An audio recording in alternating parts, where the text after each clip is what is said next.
Hello दोस्तों, तो आपका स्वागत है एग्ज़ाम की दुनिया में, जहां हम क्लास 10th और 12th जो 10th हैं उसके सभी विषयों की और 12th हैं जिसकी हम पीसीएम जो सब्जेक्ट हैं है ना, फिजिक्स, केमिस्ट्री और मैथमेटिक्स, इसकी तैयारी करते हैं। 6 मंथ का हमने चैलेंज लिया था अच्छे से, ठीक है, जिसको हम चल रहे हैं बढ़िया तरीके से, ठीक है। 6 महीने आप क्या है 10वीं क्लास के हो या 12th क्लास के हो या फिर आप जनरल पर्सन हो, कोई दिक्कत नहीं, क्योंकि हमारी करंट अफेयर की जो सुबह की लाइव क्लास 8 बजे हर पर डे आती है। ओके, चलो बढ़िया। तो हमने क्या किया अभी तक, हमने क्लास 10th और 12th जो है 10th क्लास की हमने साइंस स्टार्टिंग कर चुके हैं साइंस की, और 12th क्लास की हमने फिजिक्स स्टार्ट कर ली है। तो बस आपसे यही निवेदन है कि अपने आसपास, भले आप गांव में रह रहे हो, शहर में, कहीं भी रह रहे हो, अपने आसपास जो भी बच्चे है ना, जो भी है आपके साथी जो क्लास 10th में और 12th में पढ़ते हैं, उनको इस चैनल से जोड़िए ताकि हम उसको अच्छे से एक अच्छा कंटेंट दे पाए और वो अपने जो भी उसका लक्ष्य है उसे प्राप्त कर पाए। ठीक है जी, बढ़िया।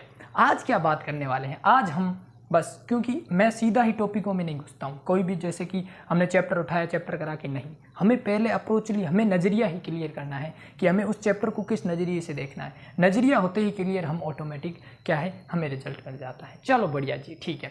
क्लास 10th की आज हम बात करेंगे। सिलेबस को आज अच्छे से हम इस वीडियो में समझेंगे कि भाई हमारा जो सिलेबस क्या है, क्योंकि हम ऐसे ही निकल पड़े तो कोई मतलब नहीं है। सबसे पहले हम सिलेबस को रखेंगे, सिलेबस को अच्छे से समझ के फिर अगली क्लास जो होगी वो चैप्टर फर्स्ट की, सेकंड की, ऐसे ऐसे करते हम 6 महीने में ये सिलेबस कंप्लीट करेंगे। और आपको फिर लास्ट में आपको ब्लूप्रिंट है, डेस्क वर्क है, जो भी जितना भी है ना, मैं आपको अच्छे से क्या करूँगा, प्रैक्टिस कराऊंगा। ओके, फिर हम प्रेजेंटेशन पे काम करके रिजल्ट बनाएंगे। ओके, चलो क्या है मिशन 100/100, 100 में से 100 ला सकते हो। इस प्रकार से अभी जो 2024 का ये जो सिलेबस है, इसमें ऐसा मतलब बहुत ही ईजी सिलेबस रखा गया। आप अगर मेहनत प्रैक्टिस अगर अच्छे से कर ले तो इसमें मैथ में 100 में से 100 ला सकते हो आराम से। इस प्रकार से सिलेबस है, ठीक है।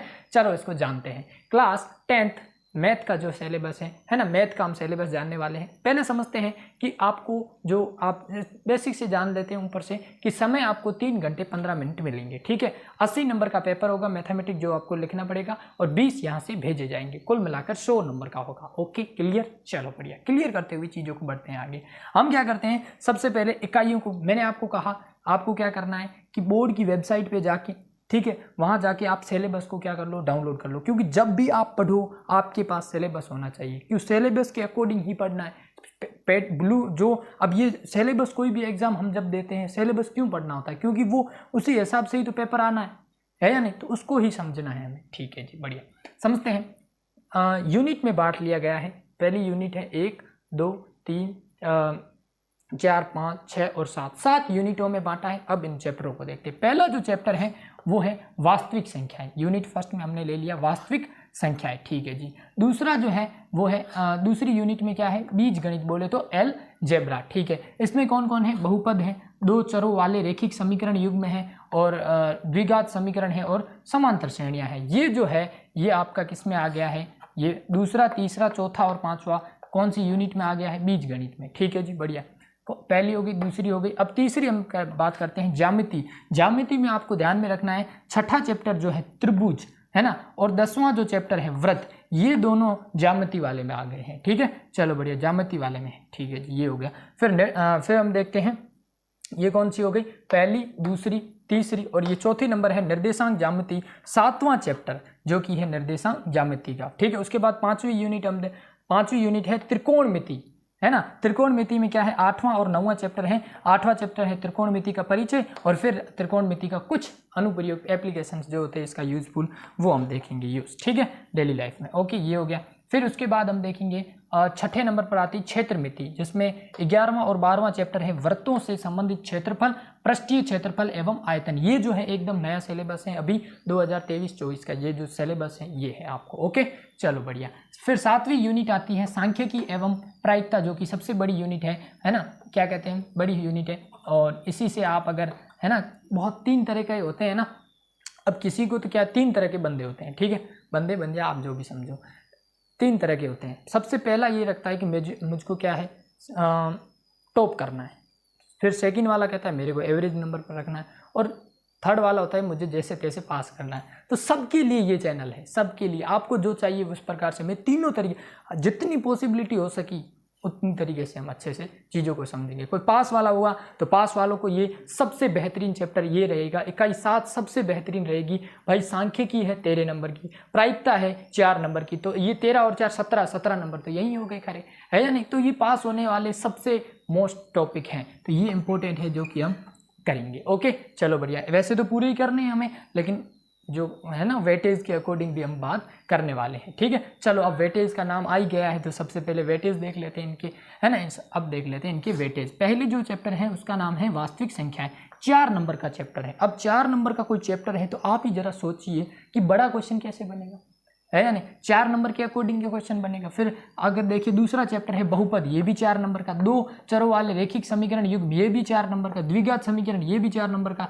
समांतर श्रेणियां जो है वो 6 नंबर का चैप्टर है, तो थोड़ा अच्छा क्वेश्चन बनेगा, ठीक है। फिर उसके बाद देखते हैं 7वां चैप्टर 7 नंबर का, 8वां चैप्टर 8 नंबर का, है ना। 7वां क्या है, निर्देशांक ज्यामिति 7 नंबर का। त्रिकोणमिति का परिचय 8 नंबर का, 8वां चैप्टर 8 नंबर का। फिर 9वां चैप्टर है त्रिकोणमिति के कुछ अनुप्रयोग 5 नंबर का, ठीक है। उसके बाद है वृत्तों से संबंधित क्षेत्रफल जो कि 5 नंबर का। हमने यहाँ पर वृत्त छोड़ दिया, वृत्त कितने नंबर का है, 6 नंबर का। 10वां चैप्टर है वृत्त जो कि 6 नंबर का, ओके। पृष्ठीय क्षेत्रफल एवं आयतन 6 नंबर का चैप्टर है। और फिर है 13वां सबसे बड़ा चैप्टर है सांख्यिकी जो कि 13 नंबर का है। और लास्ट चैप्टर है 14वां जो कि है प्रायिकता, एक सैद्धांतिक दृष्टिकोण, ओके, जो कि 4 नंबर का है। इन सबको आप टोटल कर दो, हो जाएंगे आपके 80 और 20 नंबर यहाँ से भेजे जाएंगे और टोटल होंगे 100 और हमारा टारगेट है 100/100, ओके। सबका यही रहना चाहिए, ओके।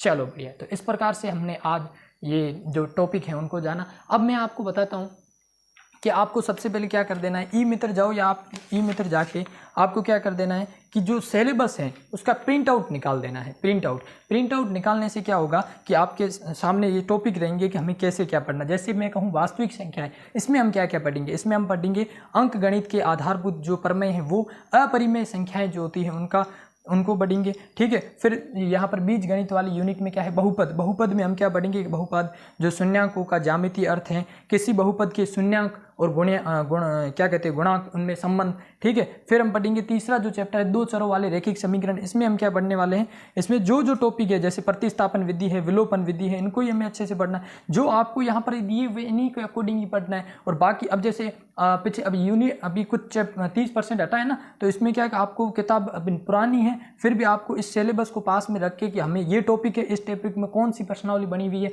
अगर वो नहीं है तो उसको हटा देनी, बस इतनी सी बात है। बाकी टॉपिक मैं तो हम क्या करेंगे, ये जो हमारे पास सिलेबस है ना, इसके अकॉर्डिंग ही हम एक चैप्टर को देखेंगे कि ये वाली है, ओके। और मैं आपको ये भी बताता रहूँगा कि कौन सी है, एक्सरसाइज 6.2 है, 3 है, 4 है, जो जितने भी हैं, ठीक है। और चौथा चैप्टर है द्विघात समीकरण जो कि 4 नंबर का चैप्टर है। इसमें क्या क्या है, एक द्विघात समीकरण है, फिर है गुणनखंडों द्वारा द्विघात समीकरण को हल और मूलों की प्रकृति का, ठीक है। फिर है समांतर श्रेणी जिसको हम एपी कहते हैं, ठीक है, अर्थमेटिक प्रोग्रेशंस कहते हैं, ठीक है। इसमें एक समांतर श्रेणी का nवां पद निकालना और जो समांतर श्रेणी के प्रथम n पदों का योग है ना, तो ये क्वेश्चन रहेगा आपका, ठीक है। फिर देखते हैं ज्यामिति वाला, ये वाला ज्यामिति में दो चैप्टर हैं। एक है 6ठा चैप्टर जो कि त्रिभुज है, ट्राइंगल वाला, और 10वां चैप्टर है सर्कल वाला, ठीक है। त्रिभुज में क्या है, समरूप आकृतियां हैं, त्रिभुजों की समरूपता है, त्रिभुजों में समरूपता के लिए कसौटियां हैं, ये वाला। और फिर वृत्त में क्या है, वृत्त की स्पर्श रेखा, एक बिंदु से एक वृत्त पर स्पर्श रेखाओं की संख्या।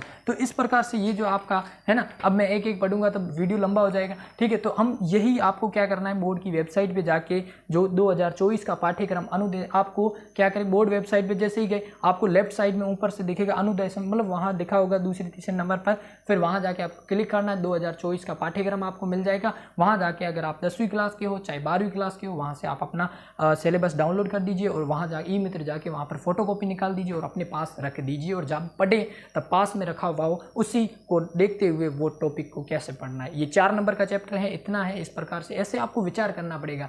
तो वही तो नंबर लाते हैं, नंबर वो कहते हैं ना कि ये इसने यार ये बहुत कम पढ़ता है तो भी बढ़िया नंबर लाता है। तो इसके पीछे का यही है कि वो पढ़ता है जो सटीक पढ़ता है, अच्छे से पढ़ता है, उसको पता होता है कि भाई सिलेबस मेरा क्या है, उसने सब चीज़ें यही अच्छे से समझी होती है, उसको सिलेबस याद होता है कि मुझे ये क्या क्या पढ़ना है। मैंने कहा ना, आपको अगर सिलेबस याद होगा तो आप कहीं भी निकल पढ़ोगे और आपने कुछ चीज़ पढ़ ली तो आपको पढ़ोगे, आप उसी अकॉर्डिंग पढ़ोगे, आपके सिलेबस के अकॉर्डिंग। मैंने आपको एग्जांपल दिया ही है कि न्यूज़पेपर अगर आप पढ़ रहे हो, आपको इंटरेस्ट किस में, स्पोर्ट्स में, तो आप स्पोर्ट्स वाले तरफ जाओगे। अब यहाँ पर आपको सिलेबस के अकॉर्डिंग कोई चीज़ दिखी तो वहाँ चले जाइए, ठीक है, देख लियो। तो ये इस प्रकार से है ना। तो ये रहा आपका क्लास 10th का सिलेबस गणित विषय का, जिसको हमने अच्छे से कर लिया है, सिलेबस अच्छे से जान लिया है। अब आगे आने वाली क्लास जो होगी वो होगी वास्तविक संख्याएं। ओके, और बस यही है आपसे निवेदन की अपने आसपास क्लास 10th और 12th जो भी है बोर्ड एग्ज़ाम है ना, तो इसको आप जोड़िए बंदों को और इस